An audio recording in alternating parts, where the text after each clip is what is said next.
English-speaking friends, I salute you in the name of the Lord Jesus Christ.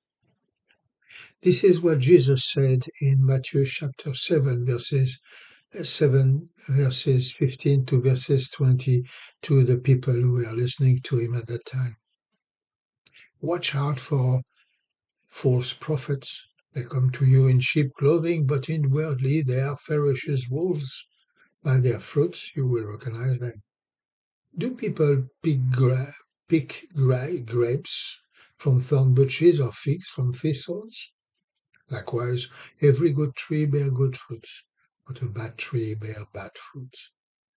A good tree cannot bear bad fruits, and a bad tree cannot bear good fruit. Every tree that does not bear good fruit is cut down and thrown into the fire. Thus, by their fruit, you will recognize them. Matthew chapter 7, verses 20. And here listen to that little children song. Hey, diddle, diddle, the cat and the fiddle, the cow jump over the moon, the little dog laugh to see such fun, and the dish run after the spoon. Now, my dear friend, the question is simple. The farmer in Israel must have smiled when Christ asked, do men gather grapes from thorn bushes or figs from thistles? Of course not. Do we honestly think that grapes and figs could come as easily as that? Just imagine the waste of time. Think about the planting, the grafting, the pruning.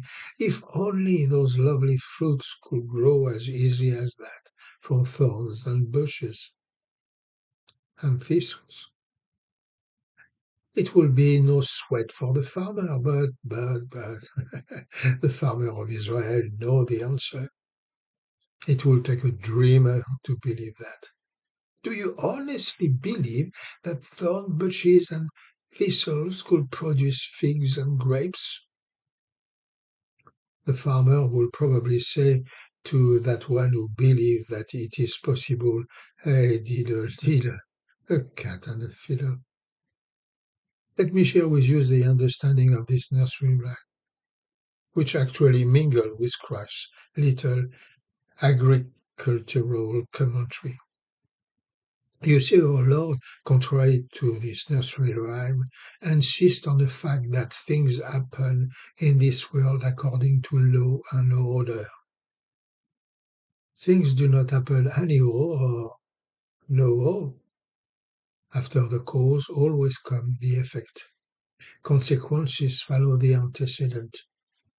It would be, I think, a chaotic and irrational world if, on one hand, grapes casually bloomed on thorn bushes, and on the other hand, dishes refused to stay put and suddenly went away with a spoon. Don't you think so? What I'm actually trying to say is that if we carelessly use petrol near to a naked flame or push a fork into a live electric socket, we should not blame God, or for a moment imagine that he should have suspended the operation of his well-ordered universe just to satisfy your foolishness. I promise you, the petrol will blaze up and you will be electrocuted. I think that our average intelligence will understand the sort of complication it will bring in our lives. If figs were allowed to grow occasionally upon thistles, and cow to brave the control of gravity and play leapfrog over the moon. And you see, what is true for our common life is also true for the highest one. It was an appeal to spiritual common sense that Christ made when he spoke about figs and grapes and thorns and thistles. What a Christian should believe when he says that he believes in God is that he believes that anything does not happen anyhow. Such Christians believe that true joy and happiness never came and never blossomed from the root of selfishness. There will never be a stable form of society which is not based upon brotherly service and devotion to God. If we prepare well, we will get well. If we continue to live selfishly, then our society will continue to get wretchedness and misery, either as individual, classes, or nation. So grapes will never come out of thorns and figs from thistles. But why? Because God made our world like that, out of His love, and we move and live and have our being into it.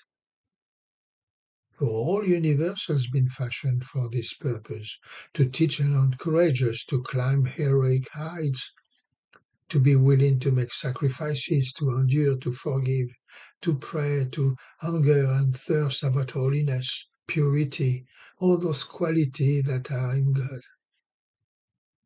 That is why peace will never come from anything save service and goodwill, and happiness will never remain until we are prepared to ask, surrounded by pen of starving men, what goodness is.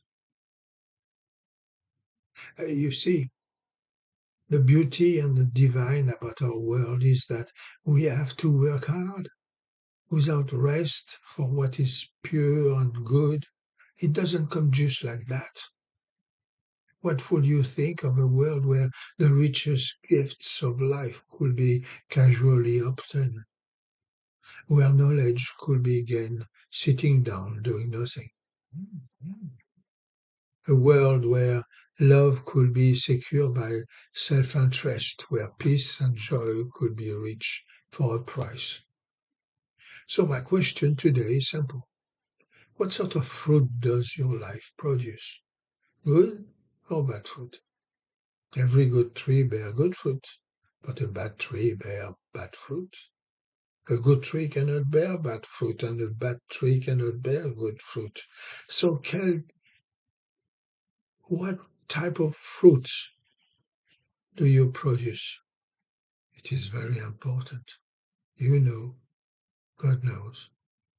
Put things right with Him. God bless you.